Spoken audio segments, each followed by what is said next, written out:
I'll talk about the obvious examples, then I'll go kind of really deep in terms of like juniper cultivation. But say kind of the obvious reasons we kind of understand, right? You have like a finer foliage quality, right? And so we kind of could talk about, what does this mean? Sometimes you get foliage that's very coarse or droopy, maybe it grows a bit leggy. There's one concept we can think about, and this is like how big our tree is going to get, right? And how you want to convey the size scale of your tree. Naturally, the smaller and smaller you make your tree, the branching should proportionally scale down, right? So the foliage gets finer, the branching gets finer. So your ability to convey this image, right, that this tree is this larger size, sometimes it's easier with the foliage that naturally grows smaller. So very commonly in the bonsai world, right, people use Juniper chinensis varieties. So there's Itogawa, Kishu, right, all these like Juniper chinensis shinpaku, right, very common. Pretty much you can find it anywhere now, right, ubiquitous in bonsai. And people tend to use these, right, because they naturally grow finer, more dense, compact, so it lends more easily towards bonsai cultivation. Sometimes it's just for like health reasons, right? Like the horticultural purposes, what grows hardy in your area, right? Even within like subsets and varieties, some foliage is more suitable, say for hotter climates, more humid climates, and your selection may just be a more practical purpose. What grows the best in your area? Because at some level, even though it's fun to grow all these varieties, maybe just picking the varieties that grow the strongest in your area is the way to grow, because it might give you the longest term consecutive success, right? Instead of using all these fancy cultivars, maybe it doesn't pan out, branch dies, and so forth. I guess these are like kind of common sense reasons, right? But I'll give more like a very in-depth example that's kind of like really can put this into context. And so, say we're building, actually maybe I'll backtrack a little bit more, give more example. Let's just think of growing a branch on a tree, right? Like irrespective of the design, right? Sometimes you need longer branches, you could convey some directionality or shape in the tree. Shorter on sides, you don't need that length. But in general, one thing I think we can agree and think about, right, the longer the branch is, the heavier it becomes, right? So we think of just a very simple, like common sense, like everyday, like physics example. Think if we have like, whatever, this is like our branch, right, coming out. And like, who knows, it weighs whatever, some kind of arbitrary weight. And we have like an equivalent shorter branch, right? Even if these branches like weigh the exact same, which they don't. The longer branches accrue more woody mass. We know the longer branches, it's like going to be more floppy, right? It's like you wire a long branch, it droops down, right? That's because the weight, right, is being leveraged over this greater distance, right? So kind of like we have this like torque or like moment being exerted on this branch. And so the way to, this is like a common sense thing where say if you're assembling furniture, or you're removing some screws or a nut on something, you have like a wrench. If you use your fingers to try to twist something off, it might be really hard. The common sense answer is use a tool, right, to give yourself more leverage. This is something we intuitively know, but we take for granted. And so when you start, okay, this will tie into bonsai, right? So when you start thinking about like cultivating branches, your burden of cultivation to build a long branch on the tree, it's not just you wire it and you make it look nice. There's a layer where you have to think about, can I grow this branch sufficiently strong enough such that it produces enough woody tissue and mass for my desired aesthetic and structure? It holds the place. A lot of times people focus purely on this wiring aspect, but the cultivation of the branch is not done very well. You wire the tree, you cut off the wire, everything flops down, you kind of start over every year. Okay, this ties into grafting because when we use a lot of native foliage types, right? Say we have some juniper branch, some basic whatever, some branch coming out, right? And there's like foliage on the top of this. Most of our, say, native juniper varieties, that's, in the Midwest, there's not as many. There's like kind of eastern red cedar, Virginia juniper, but more towards the mountains. We have like Rocky Mountains. There's these high desert varieties. California, Utah junipers, one-seed junipers, and many landscape varieties as well, right? Prostrata, San Jose, all these cultivars.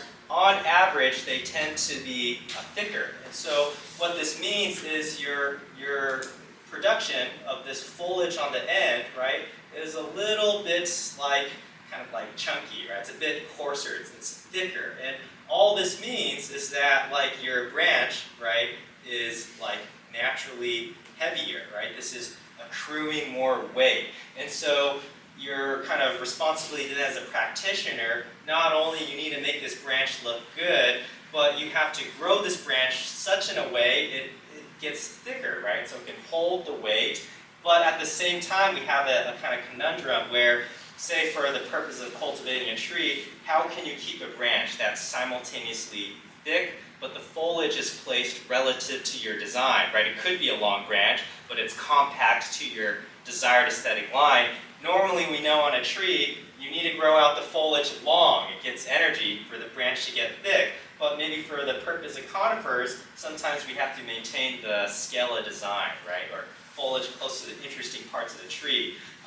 So this gets tricky. The harder, I'd say the heavier the foliage is, and the lacier it is. So varieties which are coarse actually is harder to cultivate in terms of bonsai technique, where essentially there, and this is a whole nother layer, I'm not going to talk about this for today's presentation, but there's this idea of how do you balance trees, right? Because when you grow many branches on the tree, right, in kind of close proximity, and we have all these like subset of branches and foliage coming out, naturally the tree just wants to grow longer and longer and longer.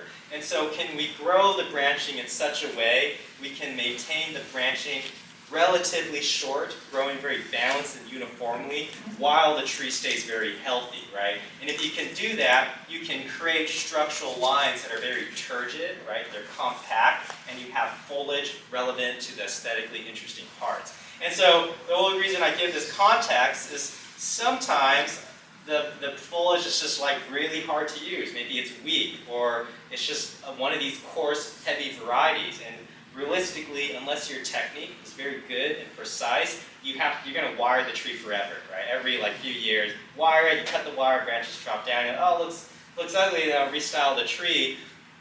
If you're forced to basically restyle the tree in an entirety, right, and say these like 3-year cycles or so, something is not succeeding in the structural stage, right? And maybe that's just a technique thing, or you're not growing your tree healthy enough. Sometimes maybe it's just you make it easier for yourself by grafting and just using a foliage that is lighter, right? Then your burden of cultivation, right, as a hobbyist is going to be easier. So this is like the more complicated reason at some point it might be beneficial to graft, right? The other, I forgot the easier reason I didn't quite talk about, it's just simply, right, the branch is too leggy. So at some point, right, if the branch is sufficiently old enough, right, and we have some foliage way out on the tree, which even for like your nice refined tree, you know, inevitably your foliage just, the tree can only get bigger and bigger and bigger. Even you have perfect cultivation technique, you're balancing it, things are growing nice, even, clean, and compact,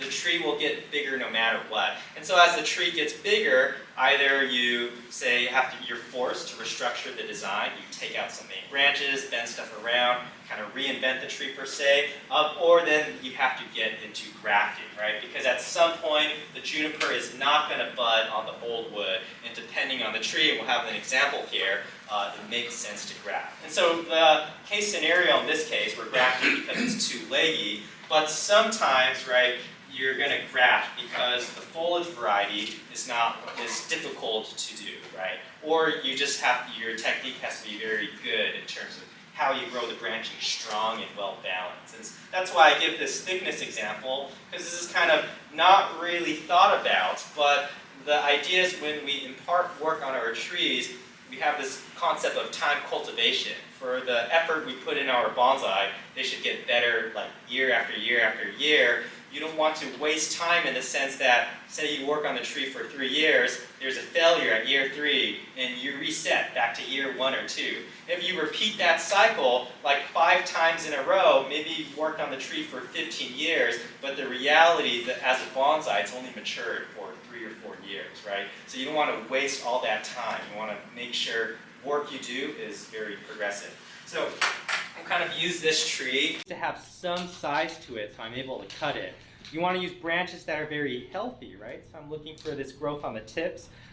Generally, the timing-wise, you want to do these right before they start growing or as they're beginning to grow, right? So it's this very late winter, early spring period. If you try to do scion grafts when the tree is growing a lot, they will fail, right? So there's a specific time of year, kind of around now, plus or minus like 2 weeks or so. Maybe later, depends on the weather. If it did get a lot warmer, it might be too late. Forecast seems cooler, so it's probably safe to do. So around now is actually great timing. So I'm going to look for these straight branches. I don't want these like squiggly branches because the cambium is also going to be wavy, which means my alignment is harder. Look for relatively straight branches at that ballpark of thickness, right? And then branches that look very healthy as well. So I'll just cut a few donors. I'll prep the scions. I'll soak them in the water, and I'll show what that preparation process looks like. Basically on this tree, we can see there's all this like interesting deadwooded features here, and these branches are comparatively very leggy and long, right? This is less reliable to backbud. So like on these kind of very exposed branch surfaces, I'll add in the graft. Okay, so we'll just kind of look for a few nice branches on the tip. This tree doesn't need a lot of grafts. Some of these branches are actually usable. I think it's mainly in this region. And this kind of lower branch down here, it's a bit leggy. The rest actually have tight buds. And so to graft this tree, actually I just only need about 4 grafts, right? So I'll kind of go search for 2 other branch tips I can salvage off this tree.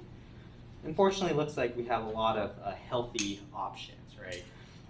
Another prerequisite is that both the tree and the scions must be healthy. If I'm cutting off the tree, I need to ensure what's left is relatively healthy.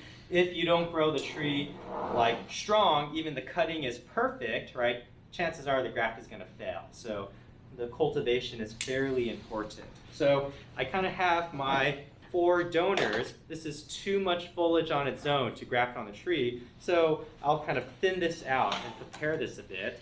So I'm going to kind of clean out the base where I'm going to cut the tree. So I take out some of these lateral branches. I'm going to pluck out all this small stuff growing in between, all this kind of late adjacent and kind of lateral branches, just reducing the net density, right?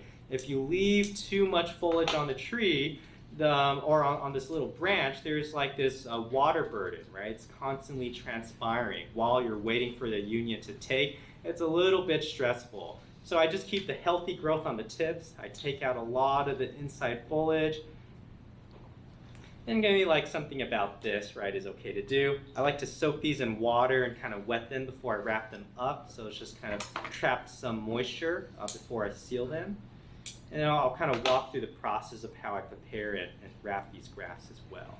Right, so right now I'll just kind of prepare and thin these all. We'll soak them after they're soaking. I mean, just not long. I'm just going to wet them right now. I'll wrap them right away. I'll show what that process looks like. I could take like any questions before I kind of like while I'm. Can you graft any juniper to a different stock? Yes, any juniper, I guess any trees in the same like genus or family or whatever can be grafted to each other. So you can take any juniper to another juniper, it'll work. Okay. We look at this branch, there's this little kink right here. So either I'm going to use the lower half or I'll use the upper part. The upper part though gets skinnier and skinnier. It might be hard to use. So I think I'll just do my cut just at this part of the branch. But say if I made my cuts to put it in the tree where it's hard to see if there's a little curvature, it's going to be more tricky. So I always look to make my cuts on the straight parts of the branch so they can align very easily and crisp into the tree. A graft like this is too big, so I can split this, cut off this topper part.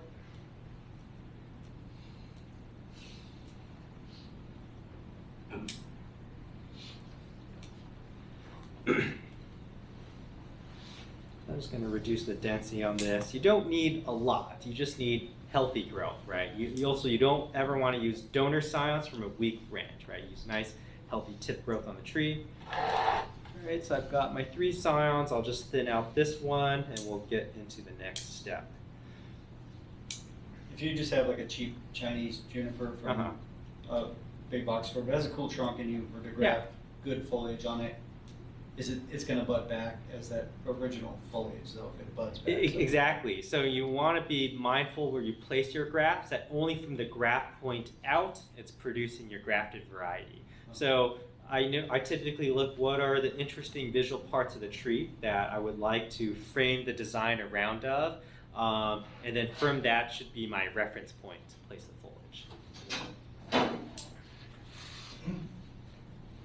Is there any benefit of having the scion? Yeah. You cut it, you put it in a refrigerator, you let the tree be active, and then since the scion is still dormant, then graft it at that point. Yes. So actually, there's a merit to that. Where, well, typically I don't like to separate from the tree. One strategy, and so that was good you brought that up. Your best graft scenario is like your tree has just barely started to grow and your scions are still sleeping, where there's a buffer time, the tree can fill in some callus, and once these start to wake up, they're already good to go. Say in that case scenario, say your cutting technique and aftercare is perfect, those grafts always take. That's like the best timing to do it. Generally, one way people achieve that is you have your donor stalk, put them on a north-facing side where it gets less sunlight, put your tree you want to graft on the south-facing side. It will make them wake up from an offset of it's like a small margin, right? But it's doable. So that's actually legitimate. If you're able to stagger that offset, right, it'll increase your odds. Okay, so I have my grafts kind of soaking and prepared, and so I have this material. It's called buddy tape. What it is, it's a pre-cut roll of parafilm. This is kind of like a specialty grafting tape that it's actually how like bonsai people use. I think it's like a nursery tape from Japan. They sell like laboratory parafilm. You buy it online, and maybe a drugstore might sell it also, like CVS, Walgreens, that kind of thing. I generally like to buy the pre-cut rolls. It's just easier to use. And so normally you can't find this at garden centers, but a lot of bonsai retailers will sell this kind of thing. So just practical purposes, it's nice and convenient. I kind of use it for this purpose. So basically I'll take my scion, I'm gonna take this tape, right? And this is kind of a self-adhering, right, and stretchy. I'll kind of pre-stretch the tape, right? So I'll kind of pinch it, I pull out the tension, and then I wrap it around the tree. Something I learned through experience, you don't want to wrap this really tight and scrunch up the foliage, right? I wrap it just tight enough, I seal any gaps from the air, but try to just kind of loosely kind of embrace the foliage. So I take out all the tension in the stretch, right? And then kind of wrap it around the branch. I find when you wrap it very tightly, it shades out the inner foliage and they tend to die back sometimes. In a worst case scenario, sometimes the foliage gets fungus on it. So I find doing these looser wraps, still sealed from the air because we need to retain the moisture during the grafting process, is kind of valuable and important. So we basically can stretch it, take out all this tension, and then just very kind of, not like loosely, but it's just like a gentle embrace around the foliage, right? You don't even like scrunch it. So kind of pull it out, let it just naturally self-adhere. There's no need to yank it real hard until the whole thing is encapsulated, right? So I'll first basically prepare all my scions, so it looks something like this. So they're good to go and ready to use. I like to prepare everything, prepare my scions. I'll show how I prep the branches. So when I'm ready, I can cut these, cut the tree, put it in one shot. You're not fiddling with it, leaving it out in the air. It's kind of drying out. You want to do this very cleanly and efficiently. You do as many small efforts as you can to increase the success odds, right? So there's kind of one graft. We'll wrap another one. In the past, I've seen where they don't put the buddy tape on it, but they encapsulate it in a plastic bag. Yeah, so that's actually the original method, right? The kind of old school, which totally works. They'll take like a little plastic bag and throw in like a small like cotton ball or sphagnum moss to give it some moisture and humidity. And that like 100% works. It's just like more tedious to do it. So this is like for practical reasons, it's easier and there's no like less success rate or anything. So I tend to like to use this because the bag method is more labor intensive. Maybe on a tree like this, it doesn't matter. We're just doing 4 grafts. But say if you had a big tree, you need to put 100 grafts on it. If tying the bag, adding the ball of moss took like an extra 30 seconds or a minute per graft, that's like almost an hour and a half now you have to like add to your tree. Which if then you don't have a lot you're working on, right? Or you can have a lot of time, it's okay. But then say if you're working on a lot of trees or you're a professional or you have a nursery, that like extra time per tree becomes a lot. And then, so in this case, as long as there's no substantial loss in success rate, I'll just always choose the faster method. Do you ever pre-treat your scions or your understock with fungicide? Sometimes, yeah, I'll put like a little hydrogen peroxide in the water, especially if I know regionally or if the tree or donor tree has had a history of getting fungus, I'll clean them. I mean, this tree seems to be okay, looks healthy, so I think we're all right. Let's say if there's some risk or concern, just put a little bit of hydrogen peroxide in your water and you can swish it and it'll just clean it. Okay, kind of just gently tie these just enough to encapsulate the foliage. You don't want big gaps though, right? If you have gaps, it's going to desiccate. So we still need to be kind of mindful of that. Julian, can you mention how you're cinching the end at the last step? Oh, I just like, as it gets narrower and narrower, I just twist it with my finger. So it's nothing fancy. It's kind of self-adhering. I just twist it together. Yeah. That's paraffin wax? Yeah, so it's a parafilm, but this is a pre-cut version, and they call it like buddy tape. If you just search up like buddy tape online or buddy tape grafting, then you'll kind of find these rolls. There's nothing wrong with using the parafilm, which you can buy greater quantity of and cheaper, but they come in wider rolls or sheets, so it's like more labor intensive to prepare and use. This is just like ready to go, just wrap it right away. So for me, the practical aspect, I'll pay a little more money. Would you spray those with the anti-fungicide before you wrap them up? Oh yeah, so yeah, basically if you're concerned about like a fungal issue, I will put like hydrogen peroxide right in the water. I wouldn't do something like some really strong systemic or say like topical like copper, Macazeb, something like that, because this is like, I don't want to create like impediments or things inside this wrap that's going to mess with the transpiration and coat the tree. So if you're concerned about fungus, just have something in the water to disinfect all the foliage. You should not be using foliage that is from, say, an infected tree or you may suspect has fungicide. So you'll always take this like very healthy, strong foliage for your scions.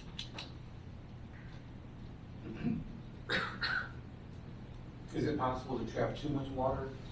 I think it is, because I remember like before I did this as an experiment, and really it just came down to like my grafting technique wasn't good, but I was worried about my grafts like drying up, like they were failing, and so I would take a little syringe and like every like few weeks I'd like shoot a little water inside it, and you know it just made the grafts rot. So I definitely don't recommend it.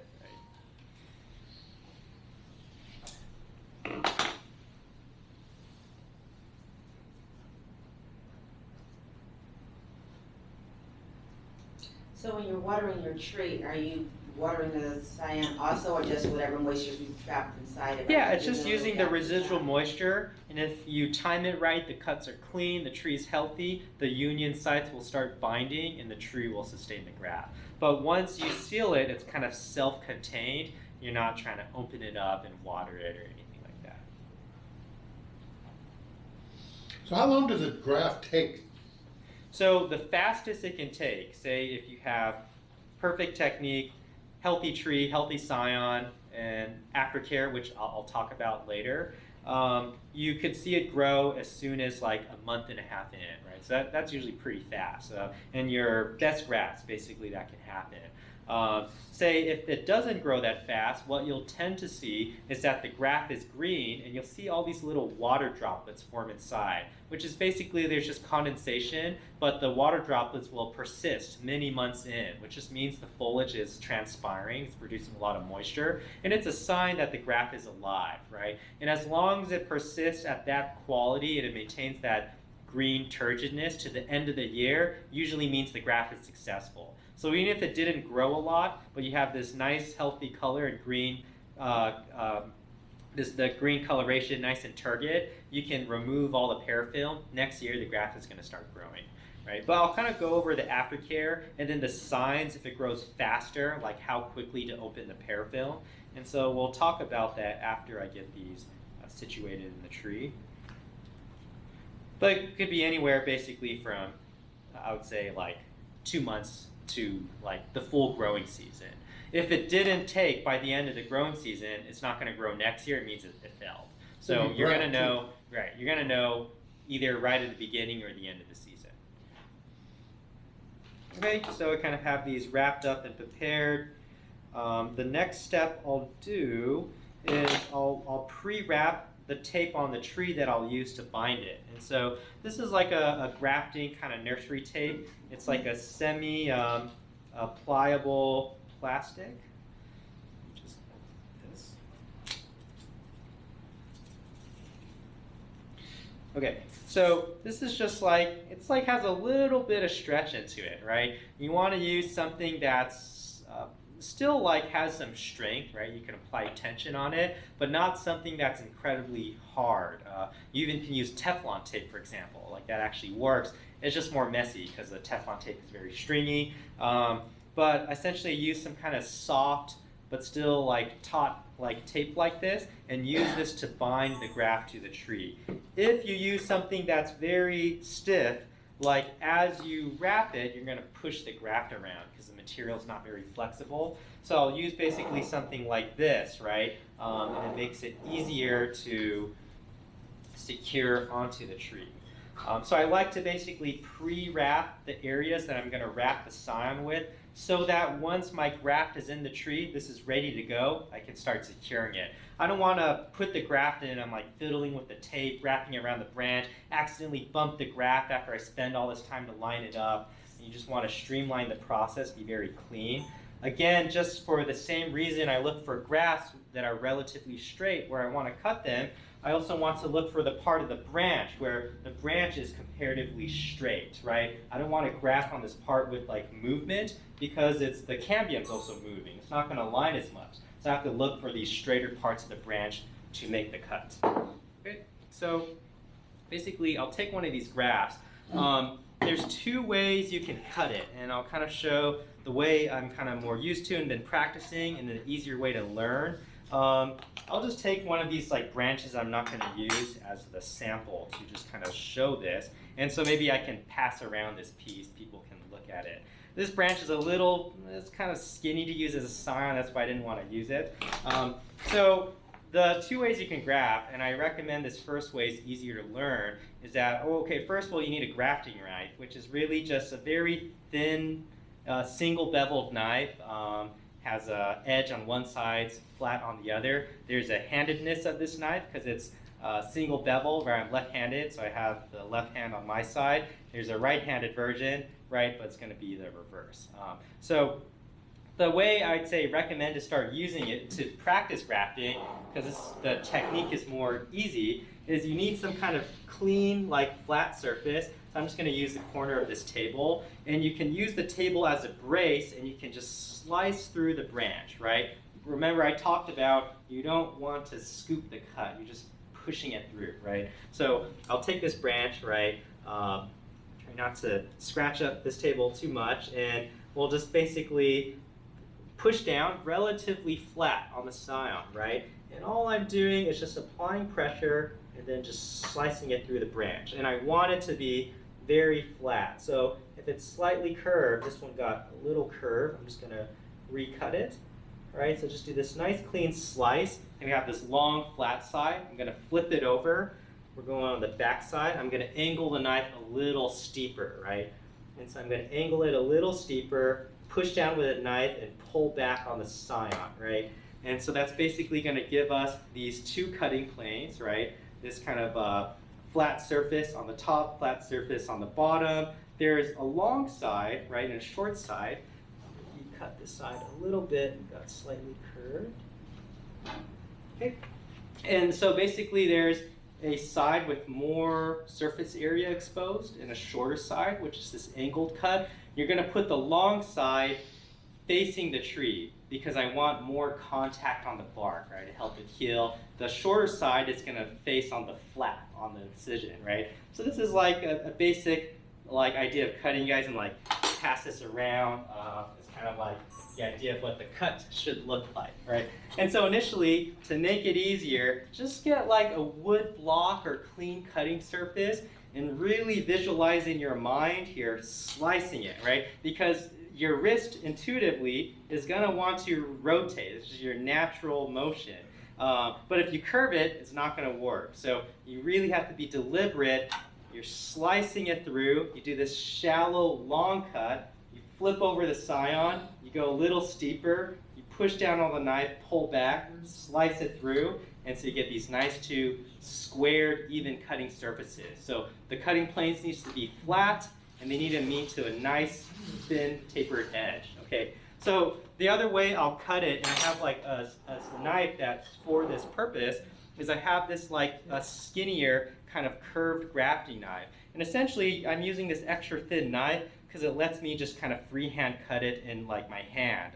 The only benefit of doing this, well, one, it's a little faster, but my cutting surface doesn't touch anything until I stick it in the tree. Normally when I'm grafting though, you'll see actually I have to hold this in my mouth while I'm cutting the tree. The old school grafting people, they'll lick the scion and put it in the tree. I don't think it does anything, I won't lick it. But generally I try to be conscientious about keeping this surface pristine and until it goes into the tree, right? So if I do it in my hand, this method is a little more complicated because you have to stabilize it with your hand. I do this in reverse order, which means I cut the short side first, flip it over, then do the long side next. The reason is I don't want this little graft to get very skinny. If I slice this skinny, because I don't have a backing like on the table, and I cut it, the graft is just going to want to bend, right?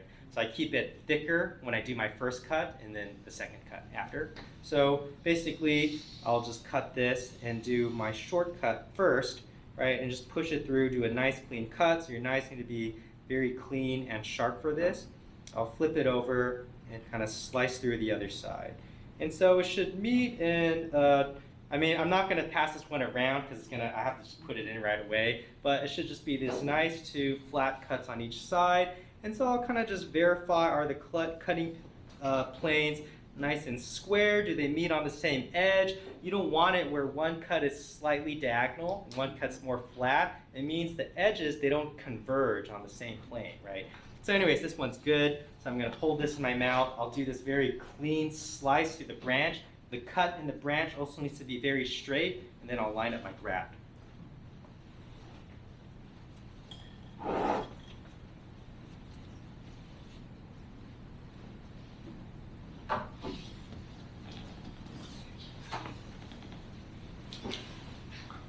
So I cut pretty far. It's 60% through. The width of the branch needs to be deep to insert the graft.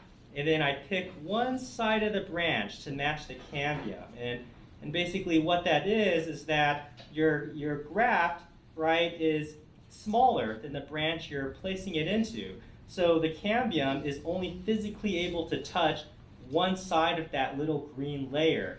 If you jam it in the middle, the graft is going to fail. So you have to pick one side of the tree, right? So that part is pretty important. So we look for the one side, and I kind of line up those green layers and stick it in, right? And then we're kind of good to go. So kind of get one graft out in here, and then I have my tape already prepped, right? And we'll kind of wrap and secure this onto the tree.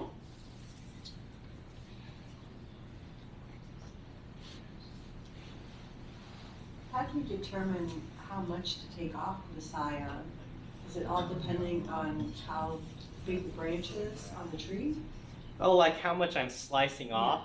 Generally, it needs to taper down and get fairly skinny. If I leave it too thick, it's hard to place it into the graft. So on average, I always try to target the scion size a little bit skinnier. And so it tends to be this shallow, like kind of 30-ish degree, maybe 40-degree angle. And then I wrap it onto the tree. So I'll kind of get one graft squared away here, and then I'll do the next branch on the tree. Can I ask a question? Sure, yeah. So when you sliced into the tree, did you remove anything? No, so it's No, just like so a you just one single cut. slice it and then you Exactly. put the wedge into. Yeah. Okay.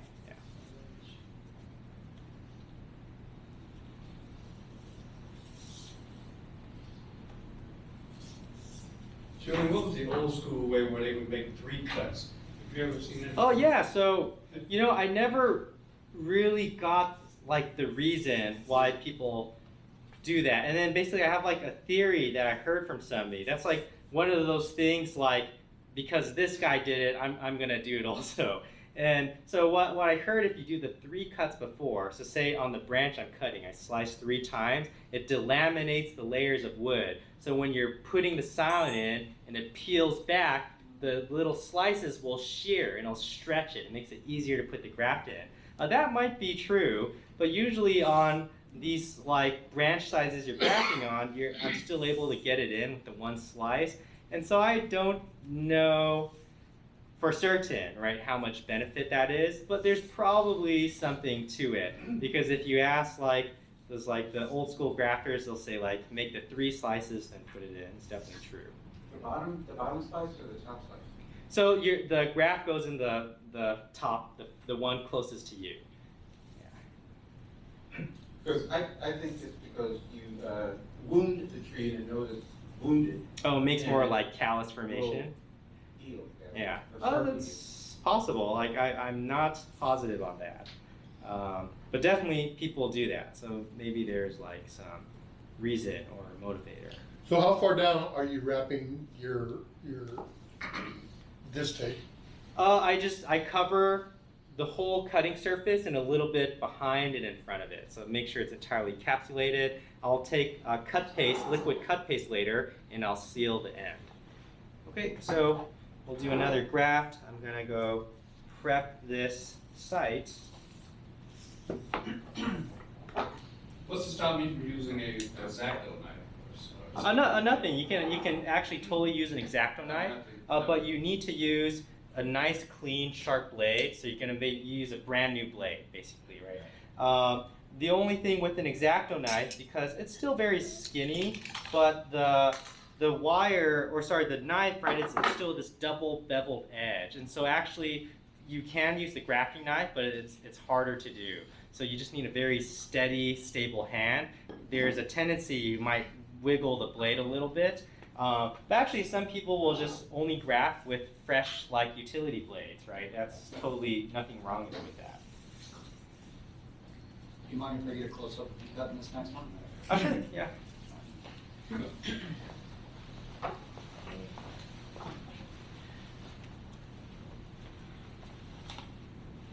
So I'll do my quote-unquote shortcut first.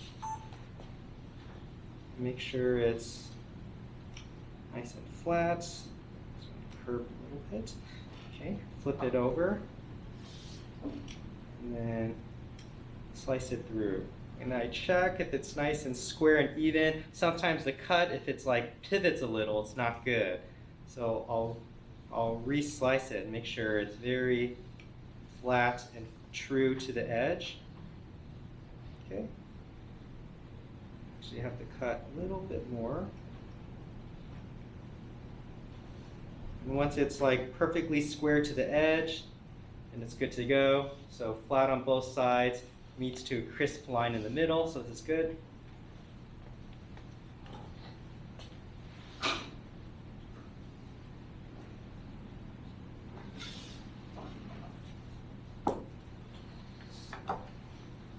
Nice flat cut in the tree, open up the branch, and we insert the scion in.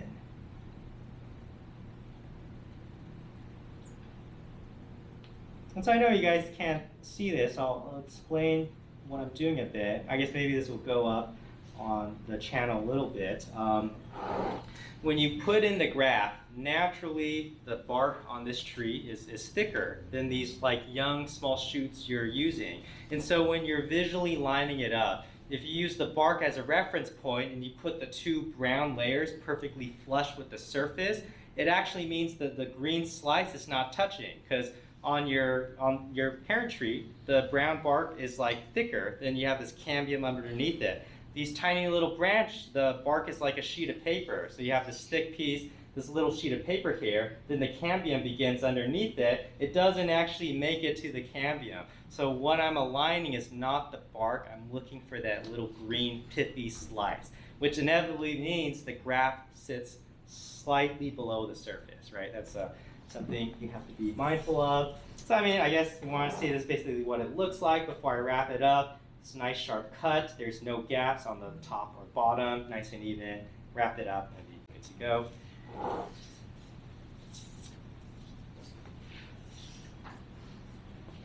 Yeah, but generally I recommend use the process to do this more reliably. So use clean tools, set up a nice flat even cutting surface, and do the first method I showed you. To do the freehand cutting method, it basically just meant I messed up on a lot of grafts. I had a lot of failed grafts while I was trying to cut it in my hand. But I think it's more efficient, so if you're kind of interested, you just practice cutting some dummy branches until it comes out flat. But probably the people who are like the real professional grafters, like for bonsai purposes, you know, it's not every single tree I'm grafting, but maybe say a nursery person who's grafting like thousands of trees per day, you know, they probably have the muscle memory technique to do perfect cuts on the first attempt, right? Sometimes I cut it and I'm like, oh, the alignment's off, and I basically cut it 2 or 3 more times to make sure it's clean.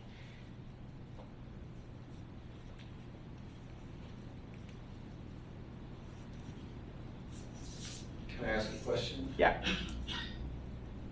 Is there any downside if the trunk is either really thick or really old? Does that decrease success at some point? Yeah, so usually maybe not as much because it's old, although that may affect it, but more so when you use a trunk, the trunk is like a lot wider than the branch. And so essentially your lineup of the cross section is less and less. So say if you graft it on a wide trunk, relative to the graft, it's like a flat plane, and then you just have your little circle. It's really hard to line it up. You have a small margin of error. And so the thicker the portion you want to graft on becomes, the harder it is to pull off the scion graft. And then you get into trunk grafting, where they have chisels to cut through the trunk and expose the cambium. But that's like, I would say, harder to do. Even that, like, not very good at doing that. But at some point, if it's at that size of thickness you need to graft into, then something to look into is approach grafts, where if you need to put a graft on a massive thick trunk, probably using an approach graft is a better technique. We won't go over that today, but maybe I'll discuss that later, kind of like another methodology of putting grafts on the tree. I will say approach grafts, though, because you can basically have the roots on the branch while you're letting the graft take, it's a bit more forgiving. You can give the tree as long as it needs to fuse to the trunk, where the scion grafting, if it's not good, it's just going to dry up and fail. Okay, so it's kind of graft there. We got these 2 grafts here on the leggy branches out here. This branch here, I was debating if it needs a graft, but really there's this little back bud here that we can use. So kind of more crucially, I'll kind of graft out this lower branch here. Let's see, this branch actually has a back bud here. So now I kind of want to say, is it more worthwhile to graft, because I only have 4 scions to graft this one here, but this back bud here might grow, or I can graft this one. I think this branch looks leggier than this, right? This has an interesting twist in it. You can utilize this in the design. This is not as compelling. So maybe I'll graft here and on the bottom one. In terms of the strategy, you get more value out of that branch. Okay. Do you have to worry about like doing more than one graft on the same branch? So you can put like say more than one to give yourself a fail-safe, but as you start getting to these like about pencil thickness size branches, on average I'll put about one per pencil thickness of branch. If you put say like 3 grafts on this one spot here, it might kill the branch, because when I cut this, I'm not just cutting it a little bit, I'm going 60% through the branch. And so if I have my circle and I do all these 60% cross sections at different points, it could compromise the water flow of the branch. And so like at this size, it's like a little iffy to put more than one, but say if it was a touch thicker, I would add 2. What's the largest branch you've grafted? Well, say like the physical limitation that I'm able to slice it like this, the trunk must have some curvature. So as long as I have a curvature that's smaller than the length of the blade. If the curvature is getting really wide, it's just physically not possible. So probably something like, I don't know, like 3-4 inches thick is your physical limitation. And you can do it, but it's more tricky. Also, the other part sometimes I'm nervous on when I slice into a thick trunk. If I don't slice cleanly and pull out my knife, it'll crack the grafting knife. The grafting knife is very skinny. At that thickness, I slice it. When I twist it, this will, like if I drop this kind of knife is very brittle, the blade would just shatter. And so I try to be also careful for my tools. So at that point, it's more like I should do an approach graft, right? Yeah. I have a question. If you graft something and it fails, do you have to maybe think about how you've compromised that branch, or Oh no, usually like when it fails, because these cuts are very clean, the edges will still recallus and the branch is usually okay. But say if you were to reattempt the graft later, you have to do it slightly offset from the last cut. You can't literally cut at the same spot. But typically it's like doesn't cause the branch too many issues. Okay, so I do another one of these branches. So if I had a juniper I didn't like the foliage on, and I wanted to get rid of it, I would put grass at the base of all of the branches that I wanted to keep. Yeah, so you think about what are the visually interesting parts of the tree that you would like to incorporate in the design, and then the parts beyond that is maybe the parts you consider, like okay, maybe I'm going to graft this.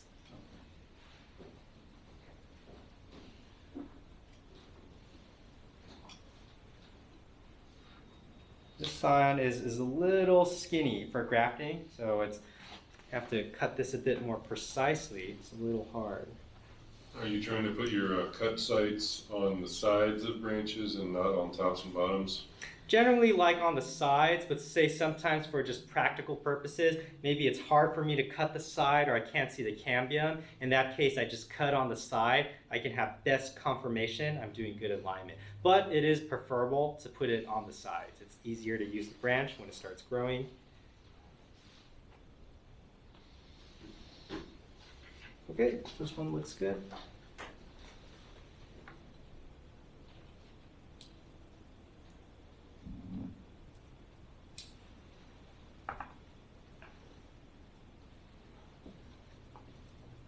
Now you're doing those cuts all in one smooth motion and making sure you're not like sawing at it. Yeah, it's like a nice clean slice. And so you want like a sharp, pristine edge to do this. Okay, looks good. Are we okay on time? Okay, good. Yeah. So it's like worth your while just to take your time and do this precise. Grafting is unforgiving. Like the cuts get messy, you screw up the alignment. It's not like you just throw it in, maybe I'll take it. It's probably not going to take. So it's just really take your time and just be kind of methodical and clean about it, and do all the small steps that can increase the odds of success, and it'll be in your favor. Generally, say if you just want to practice grafting, something to try on first is to practice grafting on pines, because pines have very thick cambium, so it's a little easier to cut, and you have some leeway. If you get the hang of the technique doing pines, it's just going to be the exact same thing on the junipers. Only thing, the bark is skinnier on a juniper, so you have to be a bit more precise, otherwise the process is exactly the same.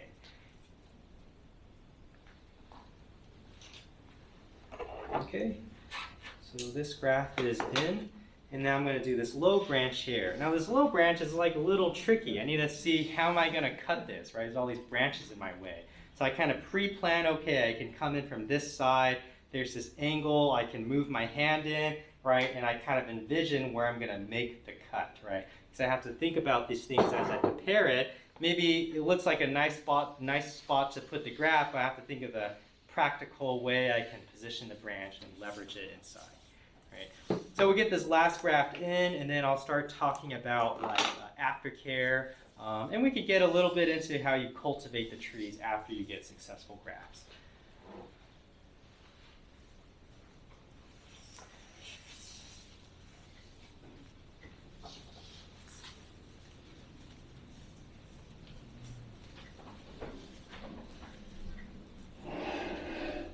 How many of these have failed on you before you got good at it? Well, like I first started doing like on the block like method, and then I think like my first year I had like pretty good success, but it was not like consistent. But maybe after like 1 or 2 years of doing a lot of these, I have well, the success assumes a lot of things. First, tree needs to be healthy, signs need to be healthy, you do good aftercare. If all those boxes are check marked, and technique is good. I had like pretty good success, like 70 to 80%. For grafting, for me, that's fairly good. So you throw on 10 grafts, get 7 to take. Usually it's enough to get the tree going.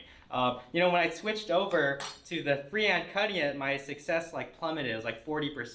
So I more than half failed, which basically meant when I was cutting it, I couldn't hold the knife straight. It was like, but basically I just kept practicing this method until it got better. So it's just easy. I can just cut it in my hand. Yeah, if there's any little like bumps and old branch nubs on it, I kind of clean it off as well, because those get in the way when I slice the graft. So just give myself a nice, clean, pristine surface. So, kind of same process, slice it through, flip it over, and I'm really trying to cut this nice and cleanly.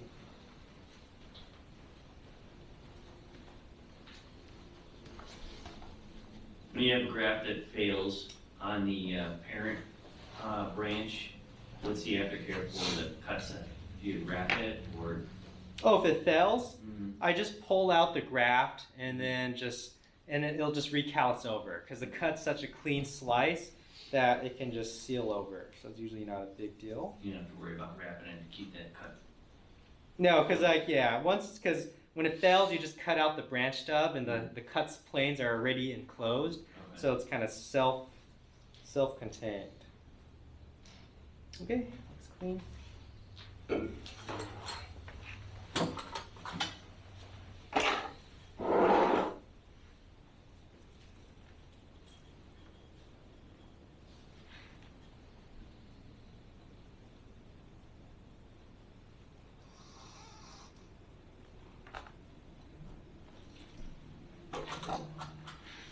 The other thing I forgot to mention is don't cut where there's gins or deadwoods, because you'll have these small inclusions where basically the branch is not alive.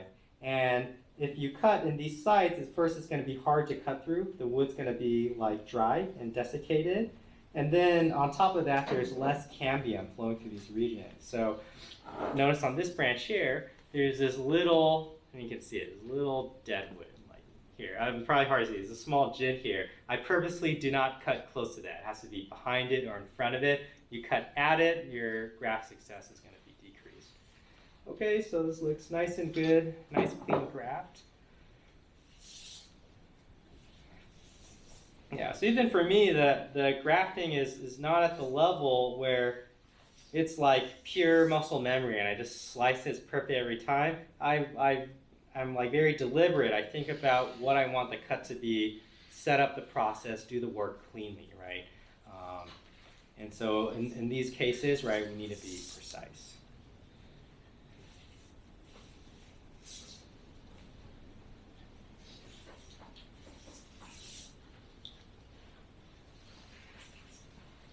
If you do go, say, like the grafting knife route, though, you have to know how to sharpen them, which is you need to use like water stones.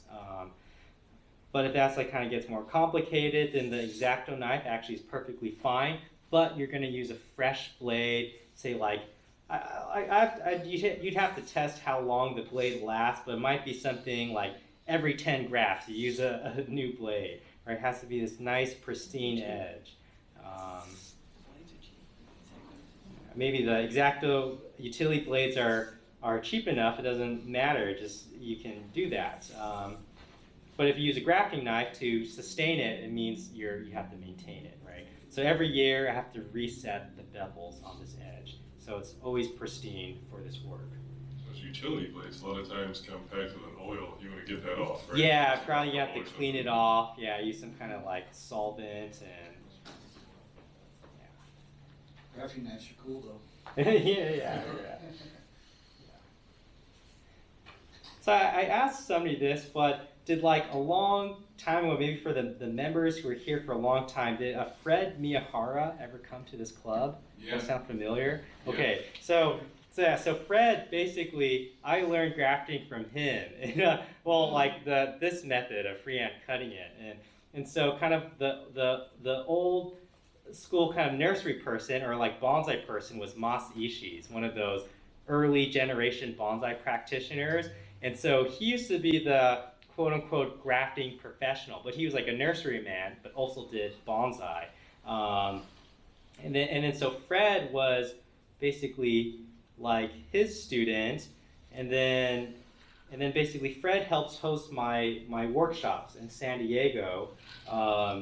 And then I'm trying to optimize my techniques. I try to convert over to this like hand cutting method. But I think, yeah, Fred had told me he traveled for St. Louis to provide grafting work. It must be like decades ago now.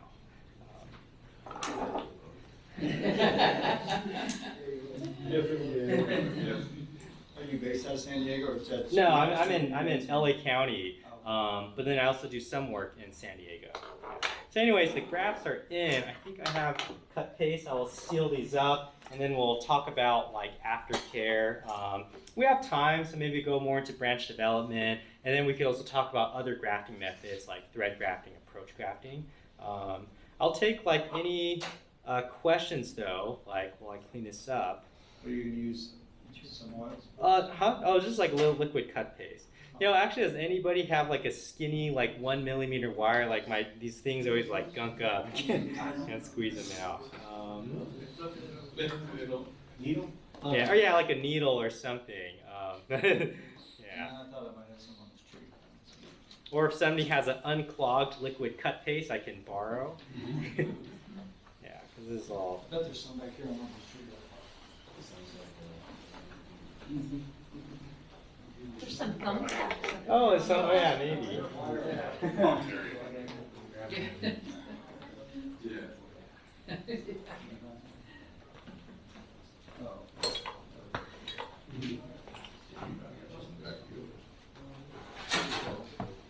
Maybe it's like too dried up. That's a come out. Yeah, I normally need a longer one than that. Yeah. Don't mind.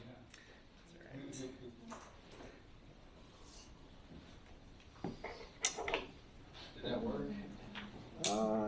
No. Yeah, it's all right. I'll just scoop it out and use like a branch. Usually I like to use the nozzle because I can Hey, Bill. put it in precisely in sight. What? Anybody wearing a membership button? Use the needle. Yeah. It's all right. Yeah, it's kind of my fault. Might be long enough. Or safety pin, or our safety pin. Oh, you got some. That's easier to fill the gap.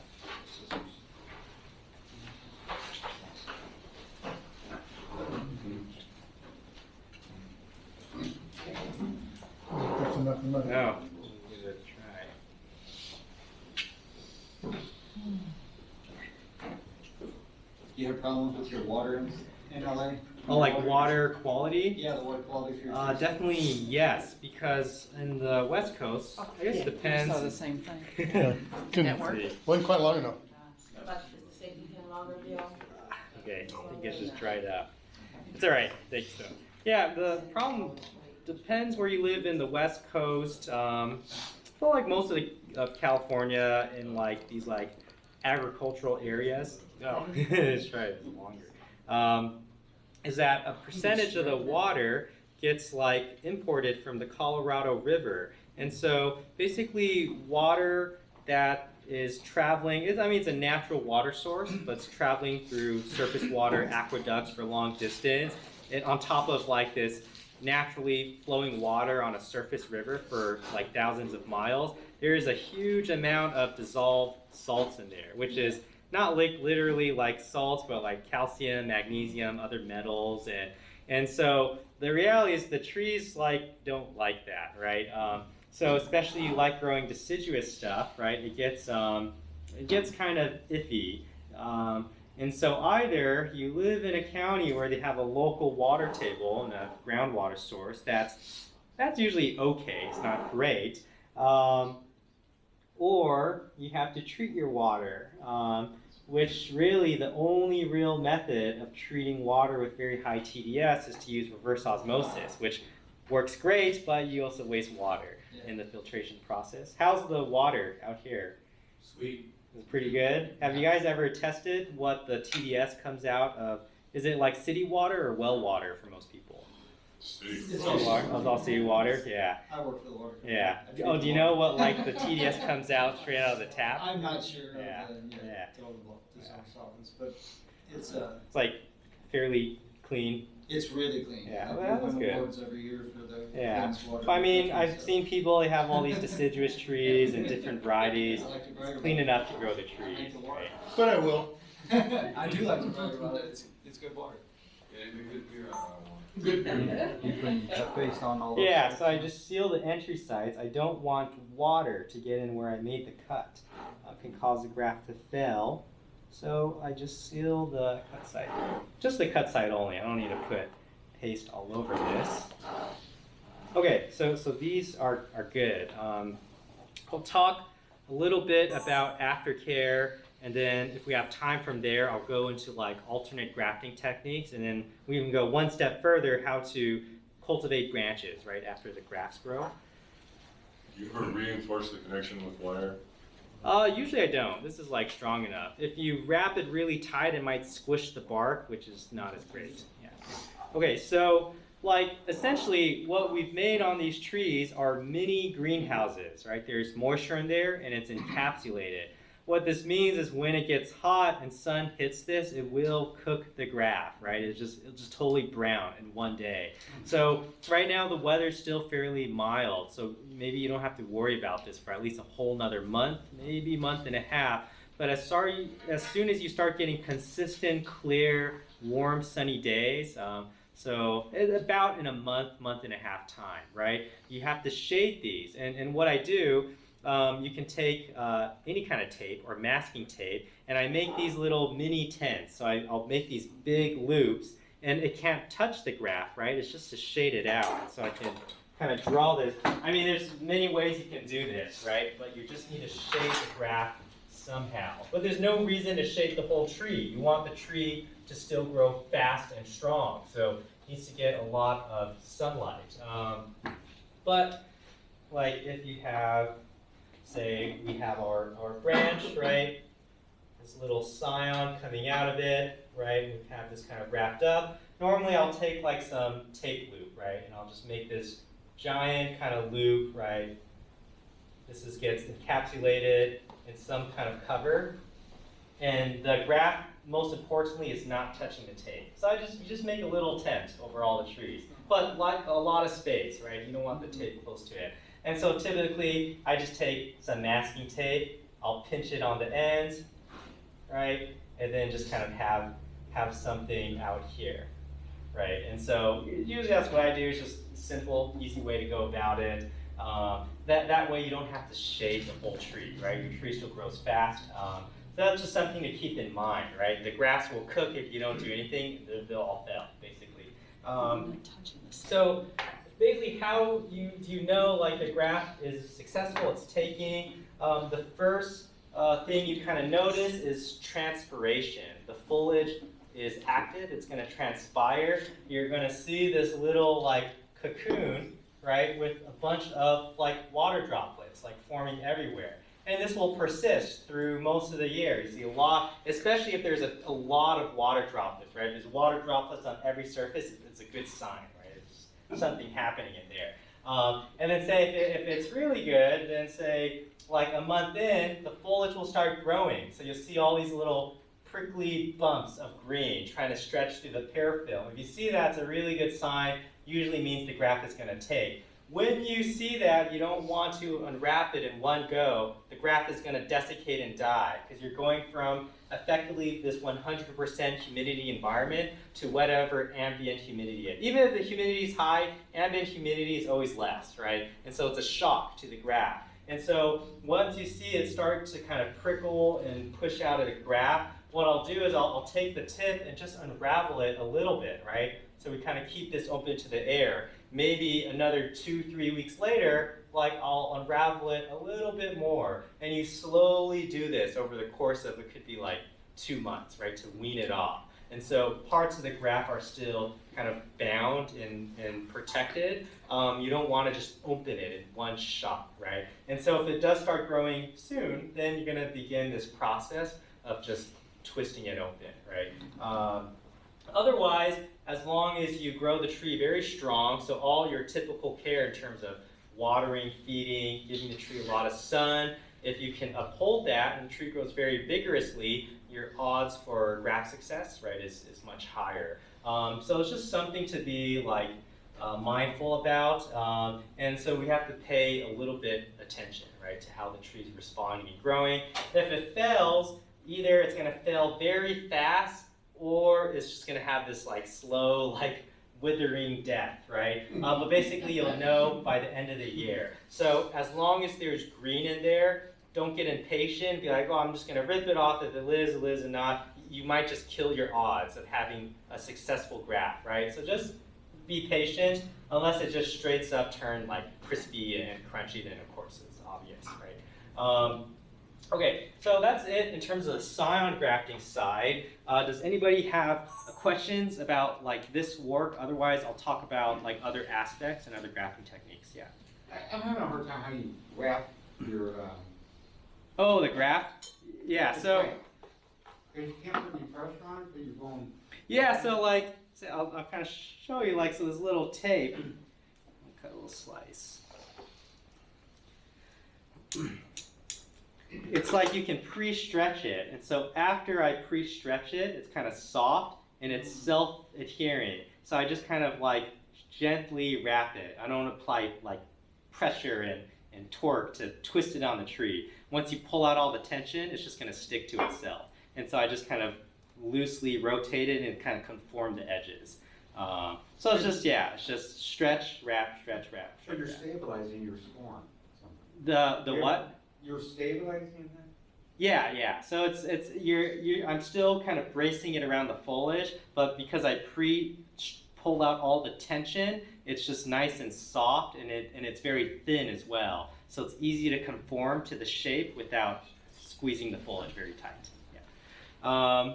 Wait, is there any other questions regarding the scion grafting side? That first year winter protection. The what's that? Winter protection. So it's like, so definitely depends on the weather, because sometimes, right, you guys will get like pretty cold. So if you do know, well, depends on the graft. Say if you get that first case scenario graft where it just grows very fast and it's vigorous, short of not having an atypical extra cold winter, it's going to have the exact same hardiness as the other foliage. And for chinensis, it'll take a little bit below freezing, maybe a bit in the 20s, probably okay. Of course, you get below the 20s, it starts to get more iffy, because it's not just a matter of getting colder, the humidity also gets lower, right? All the moisture in the air is condensing, freezing, or whatever, and that's like an issue. But say you have like wimpy grafts, they're green, they succeeded, but they didn't grow. That you might want to be careful on, right?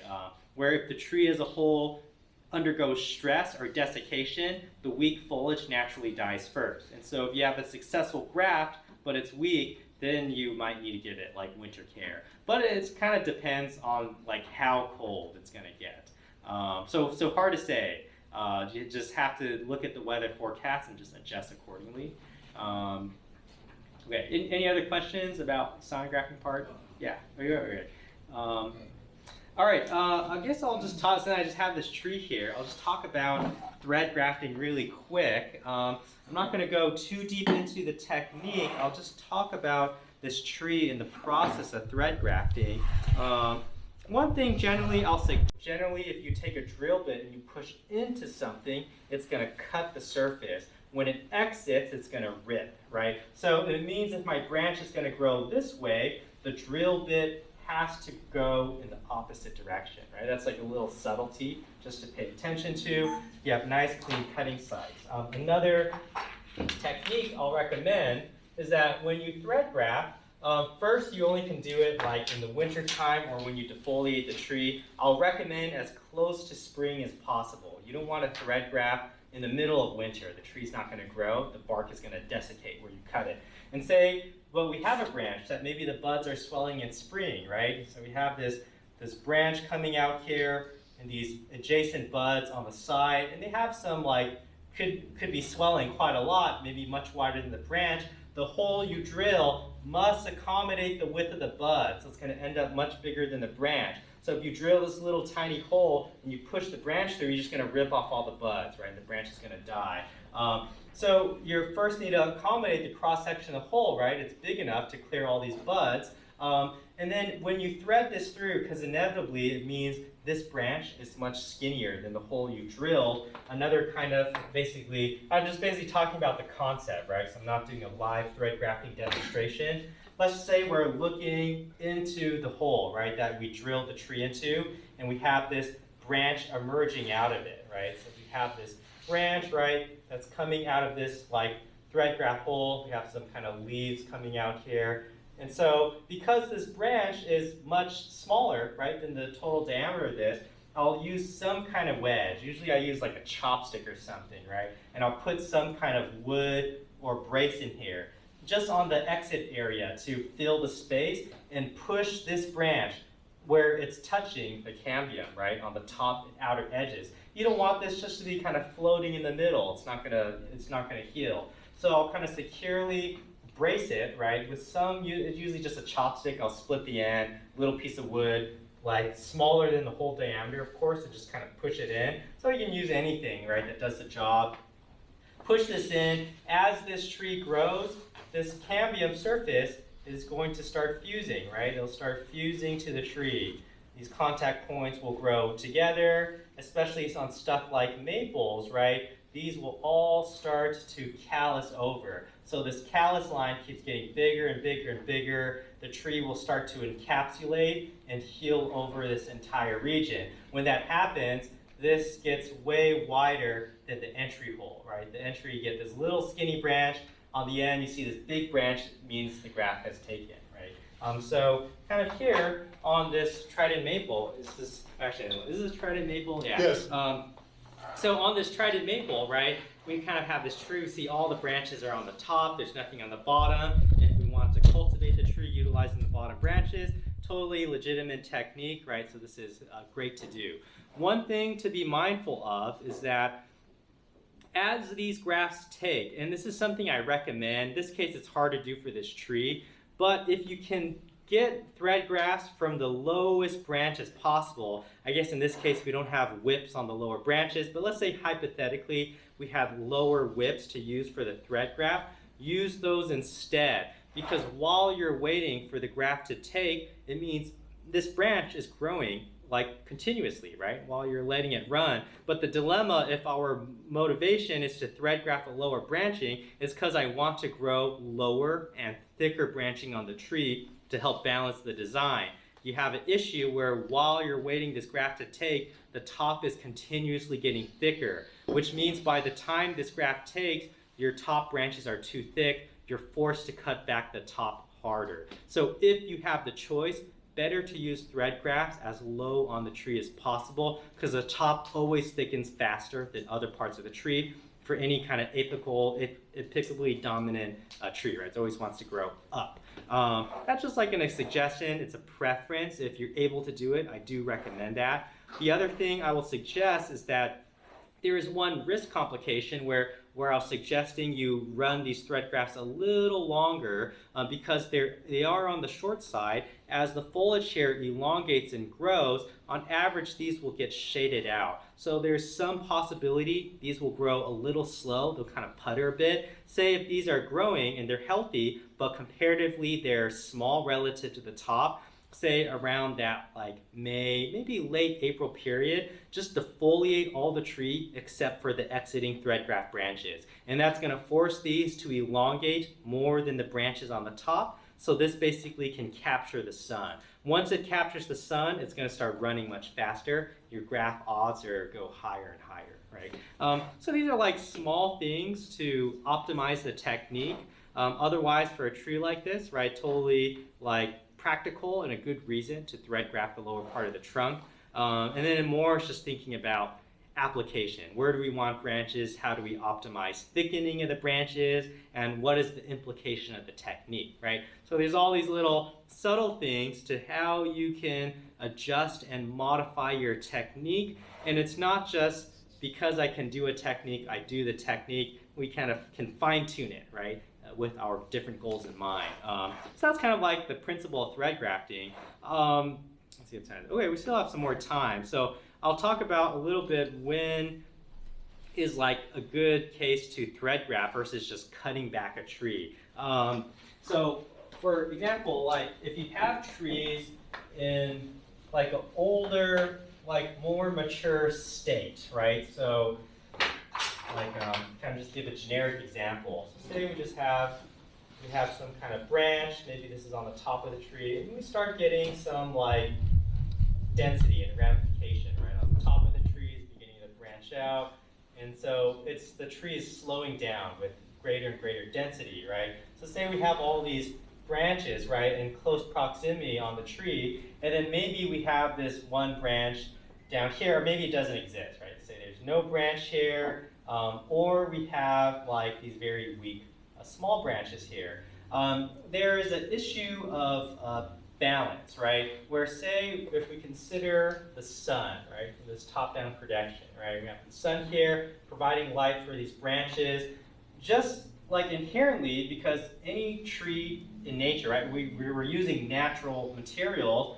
It's concerned with survival, not like our aesthetic goals. And so for a plant derived from nature, it's always going to grow in the easiest way possible, because if it didn't, then in nature those plants would go extinct, right? Anytime any kind of environmental or like hurdle or stressor happened. So what it means is by default, the stronger parts grow stronger. This is always going to grow stronger no matter what, and the weaker parts grow weaker. And so you have a dilemma where should you want to grow this small branch here and sync the development track so you have a comparable branch to the branch up here without grafting, the only way to do this is to cut these branches back and you match the development closer to this early stage branching here. Sometimes it's worth to do that when you have a tree with really weird branch structure and a lot of flaws.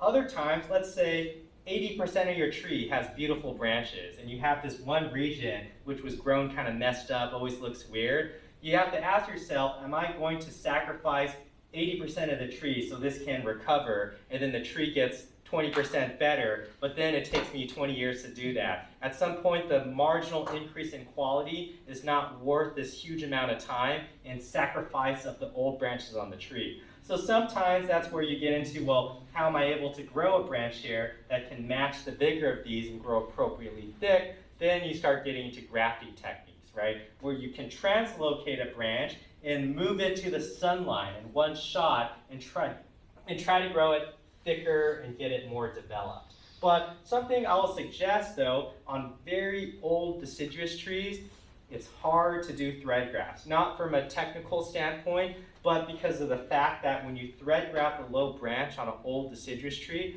you might have some branch which has the density quality, say like more than 5 years. Let's just say 5 to 20 years. If you start this new branch from scratch, it's not going to close the gap of 5 to 20 years in a few years, right? There'll be a great disparity of age in the tree. And so in a situation like that, even though you can do a thread graft, right, the look on the tree is always going to be off. But in this case, say this trident maple, it's still in a younger stage of development, no problem to do thread grafts. The difference in development is negligible. So you can sync the tracks together and rebuild the design.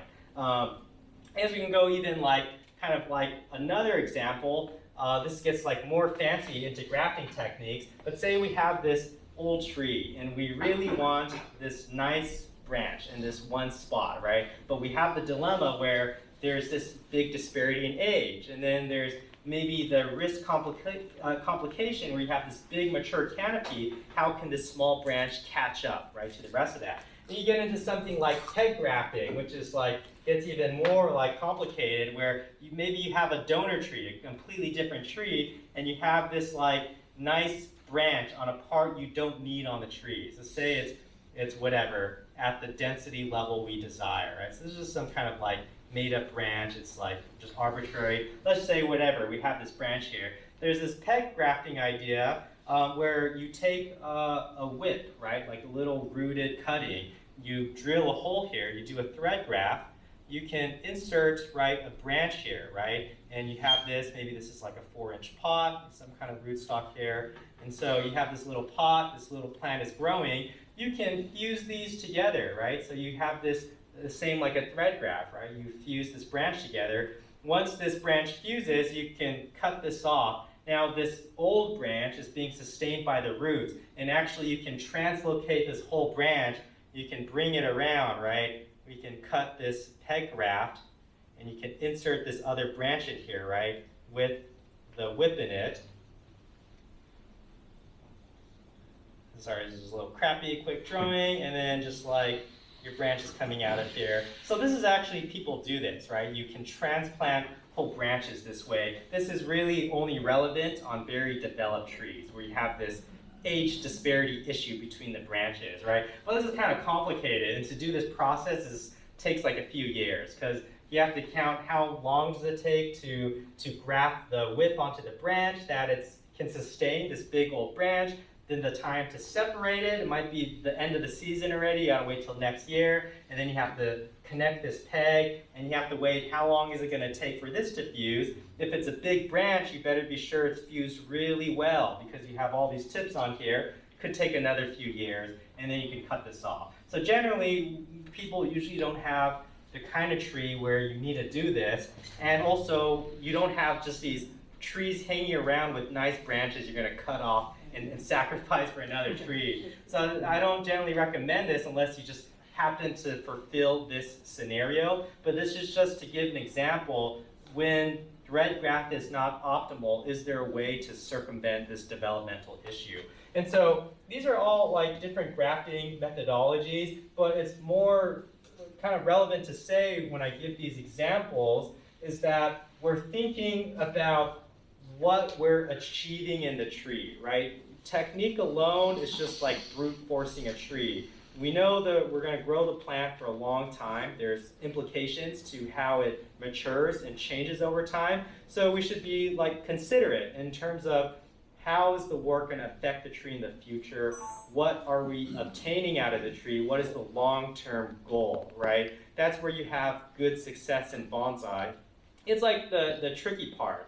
Because on the surface level, you can just think of, we just style stuff, shape things, just a plant and grow it. But kind of intrinsic to cultivating plants, right, cultivating bonsai, and this is, backtracking, talking more about this principle and philosophy of bonsai. There's this idea of like, it's called like wabi-sabi. Maybe some of you guys heard about this. It's kind of like this popularized like philosophy in Japan, which all it really means is the cultivation and appreciation of time, kind of acceptance of transience, and the effects time imparts on things. So if we practice bonsai, which is a living thing that ages, we want to embody this feeling that the work can be appreciated over time, right? So it's constantly getting better. There's more maturity within your cultivation.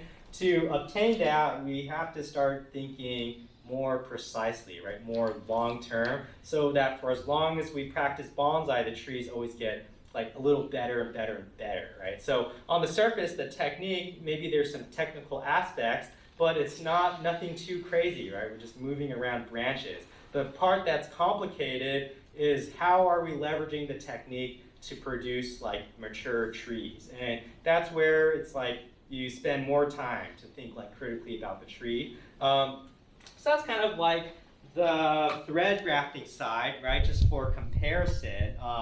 Like really this topic can go like really far, because now we have approach grafting, then we talk about how do you grow the grafts, how do you build the tree with the grafts, right? It's like the whole picture from the ground up. We're just talking about one facet of the development.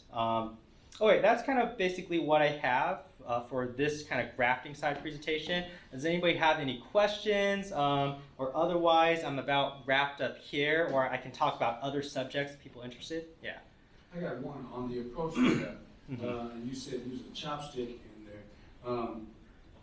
Once upon a time, they would just cut. Oh, the thread graft? Yes. Yeah, oh yeah. Once upon a time, they would cut a piece of the branch off and then shave it off on each side like a shank. Yeah. That's Stick it in the there. exact same. You could totally do that. There's no So problem. the canyons would all meet. Yeah. So that can work just like the chopstick. Yeah, so you're just doing something to leverage the branch to touch the surface. So it could be anything, right? Just like a dead branch off the tree. Yeah, so that's totally fine. Do you seal the entry? Yes, yeah. Sorry, I didn't say that. Generally, I do seal both the entry and the exit wound. The entry is not as important because you're not trying to grow it. The tree will just heal itself.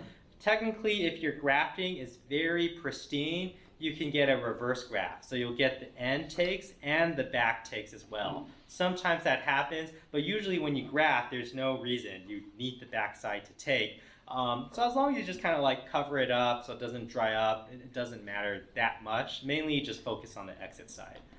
Yeah. Is there a way to try and limit the swelling at the exit site? You know, you get that big. Initially, it's definitely going to swell, but but presumably, if you're thread grafting, you're putting these young branches. The assumption is you're grafting this branch to become a main branch in the future, which means it's always going to get thicker. So even if the junction swells a bit, as the branch as a whole thickens, it'll just blend together, and the swelling is negligible. Yeah. Okay. Any other questions? All right. Otherwise, that's it for me on grafting. Yeah.